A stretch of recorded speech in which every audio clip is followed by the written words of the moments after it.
وَاسْتَقْبِلُوا أَمْوَاجَ الْبَلَاءِ بِالدُّعَاءِ وَالتَّضَرُّعِ، جب مصیبتوں اور اذیتوں کے طوفان تمہاری طرف منہ کھولے ہوئے آئیں تو اس وقت اللہ سے آہوزاری کرو، اللہ کی حضور دعا کرو، التجا کرو اور اللہ سے مدد مانگو۔ وہ بلاؤں کے رخ کو موڑ دے گا، وہ مصیبتوں کے رخ کو پلٹ دے گا تمہاری جانب۔ لیکن جب تم یہ مزاج نہیں رکھو گے تو مصیبتوں پر مصیبتیں آتی رہیں گی۔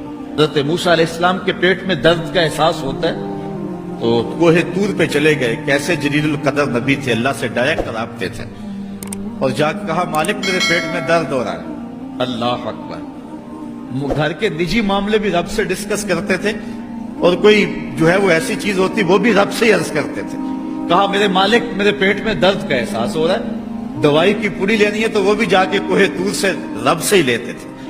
تو اللہ تعالیٰ فرمایا فلان جنگل میں چلے جاؤ، وہاں اس شکل کے پتوں کی ایک بوٹی ہے، اس کو توڑو نچوڑو، اس کا پانی پیو، تمہیں شفا مل جائے گی۔ حضرت موسیٰ علیہ السلام گئے اور جا کے بوٹی کو توڑا نچوڑا، پانی پیا، شفا ہو گئی۔ کچھ عرصہ بیتا، دوبارہ اسی طرح کا درد جاگا۔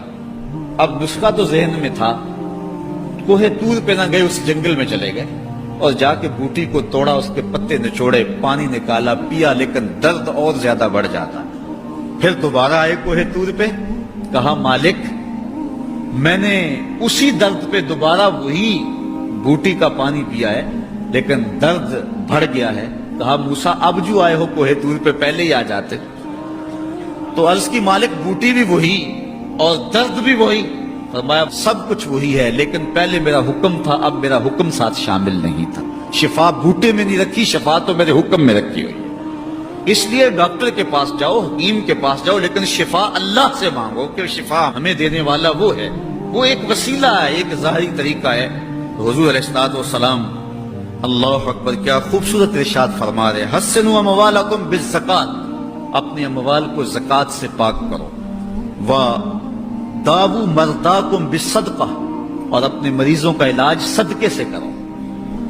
حضور علیہ السلام نے ارشاد فرمایا کہ بندہ کہتا ہے میرا مال، اس کے مال تین ہیں۔ ایک مال وہ جو اس نے کھایا اور ضائع کر دیا، دوسرا اس کا مال وہ ہے جو اس نے پہنا اور پرانا کر دیا، اور تیسرا اس کا مال وہ ہے جو اس نے آگے بھیج دیا۔ فرمایا باقی اس کے وارثوں کا ہے، اس کا نہیں ہے۔ اس لیے ہم راہ خدا میں خرچ کرنے کا مزاج بنائیں، اس سے مال گھٹتا نہیں ہے، اس سے مال بڑھتا ہے۔ بلکہ جب راہ خدا کے اندر ہم خرچ کرتے ہیں تو ہمارا جو دوسرا مال ہے وہ بھی پاک ہو جاتا ہے۔ اللہ کے محبوب کا ایک فرمان سنیے جس کو حضرت حسن بصری رضی اللہ تعالیٰ عنہ بیان کرتے ہیں، حسنوا اموالکم بالزکات وداووا مرضاکم بالصدقہ واستقبلوا امواج البلاء بالدعاء والتضرع۔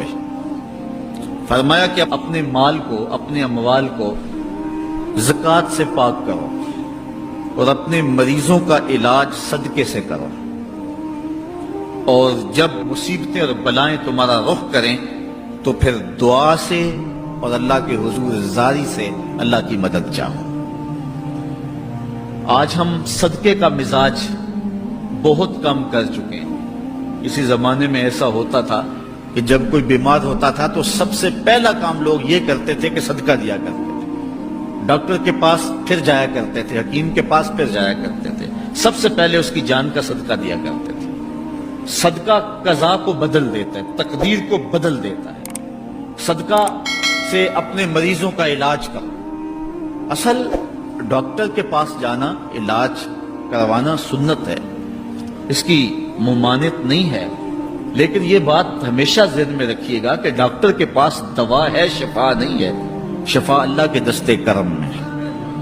اس لیے جب بھی بیمار ہو جاؤ تو پہلے صدقہ کرو اور پھر ڈاکٹر کے پاس جاؤ، اللہ اس صدقے کی برکت سے ڈاکٹر کی دوا میں شفا رکھ دے گا، کیونکہ شفا تو اس کے حکم میں نا، چیزوں میں تو شفا نہیں ہے، وہ تو اس نے حکم جہاں دے دیا وہاں شفا ہے۔